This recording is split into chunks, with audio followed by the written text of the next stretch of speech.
on. Hello YouTube, it's me, M-Man, coach of the Detroit Duots in the Castelia Battle Network. Jesus, horrible. This is Season 1 of the CBN, and I have been one of, I think, either 12 or 16. I think it was 16 players to be a coach, and it's going to be a lot of fun. This is a doubles league with basic VGC rules with a few changes, like mythical Pokemon are allowed. There's no Dynamax is the biggest change. And then some restricted Pokemon like Necrozma and base Calyrex are allowed, as well as most mythical Pokemon. I think we banned like Meltan and Magearna, that's it. But overall, this should be really fun. This league is good. What?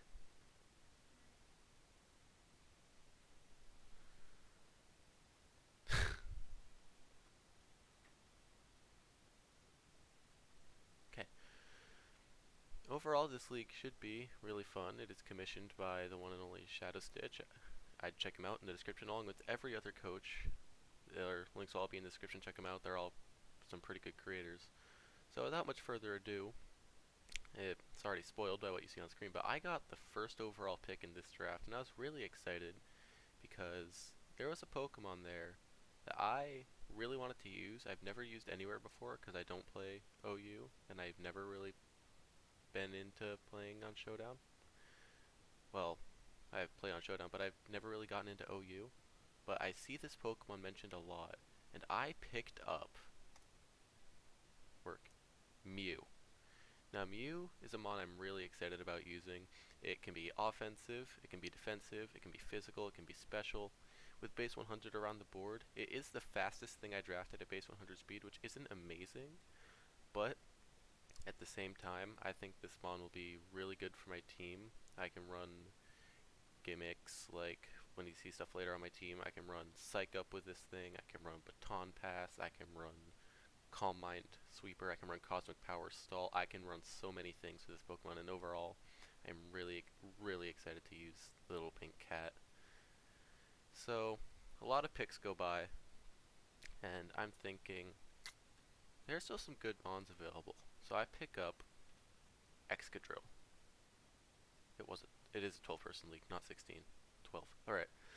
So yeah, I pick up Excadrill, and Excadrill is a mon I've used in doubles draft before. It is really strong in sand, and overall, this thing paired with a sand setter is super fast. It's got great typing and ground steel. It can run Life Orb. I've run Assault Vest on it. It's one of my favorite mons to use in competitive. I really like Excadrill. I just find it to be super fun. And you can't have Excadrill without a Sand Setter, so that's when next I drafted Gigalith. So, at this point, Tyranitar was still on the board, but it was A tier as well as Excadrill, and I didn't really love the idea of, one, spending my points on a Weather Setter, and two, drafting Tyranitar in a league without Dynamax, because like weakness policy self-proc Dynamax Tyranitar is normally where that thing came into play, but it didn't. So I pick up Gigalith, which I really like. It's got Body Press with a high defense stat. It can be used in Trick Room pretty effectively. It can run weakness policy. Heck, I could just click Explosion turn 1 and have a laugh. But overall, Gigalith, very, very solid. And I think it'll be really well for the team. This next Pokemon, I can't believe it dropped to me. I saw this thing as soon as I picked Gigalith. I was kind of upset with myself that I didn't pick it because I knew Gigalith might still be on the board. But, to my surprise, it dropped to me, and I don't know why they let me get it. Milotic. So, Milotic's a cool Pokemon. It can do a lot of things. It's super bulky water type, which I like. It can set up coils and spam Hypnosis. It can run. Someone in the Discord server actually pointed out to me that Milotic can run Flame Orb, Marvel Scale, Facade with Coil, which I have never even considered physical Milotic, but that's a thing it can do. And it can also have stuff like Mewtwo, Baton Pass into it, because we did not ban Baton Pass because it's doubles. I can Baton Pass into it and give it crazy special attack buffs. With its competitive ability, it can come in on Intimidators, which there are a surprising amount of. And overall, this Pokemon is insane and will be very, very good for my team. So this next pick, I forget which Pokemon came next. This next pick, Alchemy. Okay. So this pick was originally Slurpuff, and I drafted Slurpuff thinking, ooh, I can find a late round terrain setter like Thwackey, but it didn't end up coming to that. So I get, after the draft, every coach got 2 free agent transactions, and I used one of mine to drop Slurpuff and pick up Alchemy in B tier. Alchemy is a really, really strong mon. It gets Decorate, it can spam Dazzling Gleam, but its main use is Decorate. It cannot Gigantamax, but this thing next to any of my Pokemon clicking Decorate is going to be really, really strong. I have some fun stuff planned for Alchemy. Next, a lot of picks go by, and I'm thinking, I'm missing a key part of my team here. So that's when I draft Turtonator. Turtonator, love in draft. Legitimately, Turtonator and Excadrill are 2 mons I love to have, because Turtonator, its Trick Room functionality is insane. Its typing is really, really good. Because its typing takes away the water weakness and the ice weakness from fire and dragon. Its special attacks is really high. It gets pretty good coverage. Like, I was using this thing in a showdown league in BBL, and it gets Charge Beam, apparently, and I used that to almost take out a Milotic before I got haxed, but hey, I'm not going to mention that. But yeah, it would like 3-shot Milotic after a Shell Smash. It's insane. Oh yeah, Shell Smash, it can run Weakness Policy. I've done that before. Turtonator, really fun mon. And did I draft? I don't know who his next pick was. Pretty sure it was the one I'm thinking of. So I'm missing a C tier mon, right? C tier, pretty good. Oh yeah, I didn't say it earlier. The roster goes S, A, B, C, D, and 5-point spots, all with up to 140 total points. Yeah, or 440 total points for 5-point spots, as well as a free S, A, B, C, and D. And the tiers are S to F. You'll get 1 S tier, you cannot have an S tier in your point slot. Okay, now that that's out of the way. I don't have a C tier mon yet, and I think I drafted my C tier mon here. I did, it was Skarmory. Now Skarmory, solid steel type. It's a doubles league, so I'm not going to be using it for hazards too much, I don't think. Maybe if I see a good matchup for them, I might.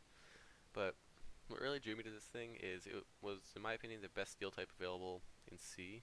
I did not have a flying type yet, which I feel like having Gigalith and Excadrill, having a ground immunity is really nice, and Turtonator, having 3 things weak to ground, being able to switch into this thing is really nice. And the steel typing resists like half of the game. And its base, I want to say 140 defense stat, physical defense. This thing is just going to be sitting there, taking hits, loving life, and not being hit specially. And that's my main reason for drafting Skarmory. This is definitely the mon in my draft I'm least excited about, but I still think it'll perform really well. Next is Tangrowth, and I picked up Tangrowth thinking, okay, I'd like to have a grass type. Grass types are always nice, despite the 7 weaknesses. Or 5, 7, 5, 6, I don't know. A lot of weaknesses, most weaknesses in the game. And the main thing about Tangrowth is it gets Rage Powder. Rage Powder is a move that makes both enemies on the opposing side target you rather than your ally. So say I have Mew out and I want to get a free Calm Mind off, I can have Tangrowth next to it. Tangrowth clicks Rage Powder, and boom, suddenly Mew gets a free Calm Mind and Tangrowth is at half health. So yeah, like another mon that doesn't really want to take special hits, but at the same, I might be dumb, it might be physical, I don't know stat distribution. Pretty sure this thing has abysmal special defense, but it can take physical hits really well, it gets knockoff. It's just, I see my Tangrowth as an overall really good support mon, but I can run offensive options on it, which I love. I think is going to be incredible. My next pick, I already swore, it is going to be the MVP of the Castelia Battle Network, and that, my friends, Dubwool. You look at this thing and think, haha, funny dumb sheep that Hop uses. Oh no. This thing takes 2 turns to get all the way up to +6 defense. It can run body press. It can run Last Resort. If I just run like Agility, Sword Stance, Last Resort is the thing it can do. I like this thing because it gets Baton Pass, and it's bulky, it's so easy to set up. Like, I could get an Agility, a Sword Stance, and 2 Cotton Guards off, Baton Pass out into something like Excadrill, and sweep. I just find that very, very fun to try. And overall, I think it's going to be the MVP of the league, if not at least the MVP of my team, the Detroit Duots best team in the CBN. This is pick 97, so I get to close the draft with the last pick.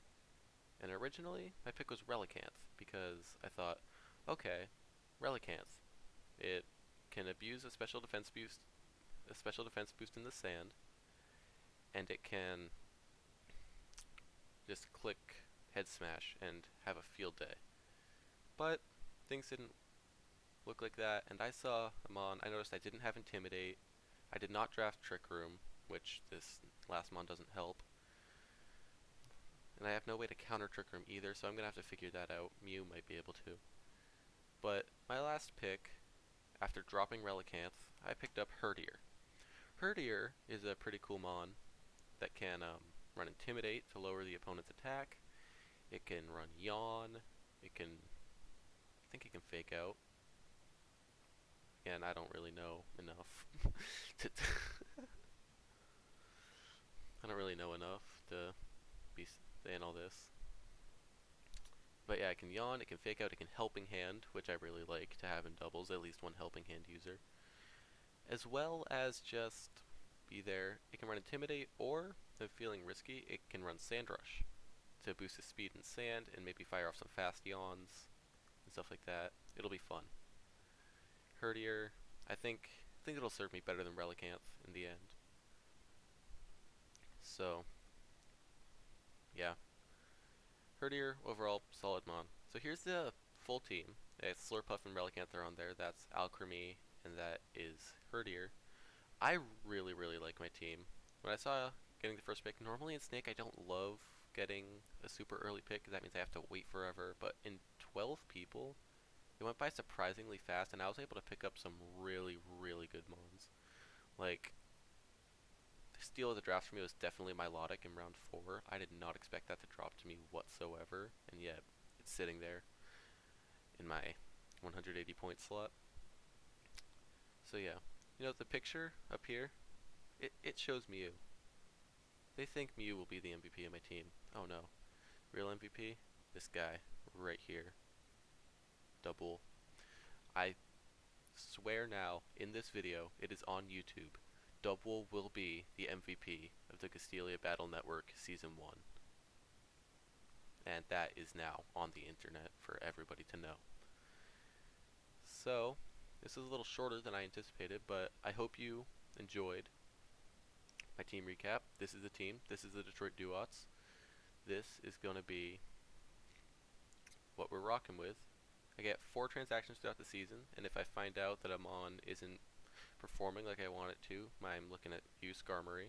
It is the one I'm most uncertain about. I'll fix it up. You guys will know about it. So, guess you guys should know how I'm going to upload for the season. My uploads are going to be one video a week. The first half will be the team builder, or team recap for week 1, because I don't get my capture card till Friday and I play on Saturday. And then the second half of the video will be the actual battle. All battles are played best of 3. Like I said, no Dynamax, and basic VGC rules. So bring 4, or show 6, bring 4 to each battle, and no team changes in between battles, and it's a best of 3 set. So yeah, if you enjoyed, like the video, subscribe, check out all the amazing coaches in the description of this video, and I will see you guys in week 1 when the league launches. Peace out.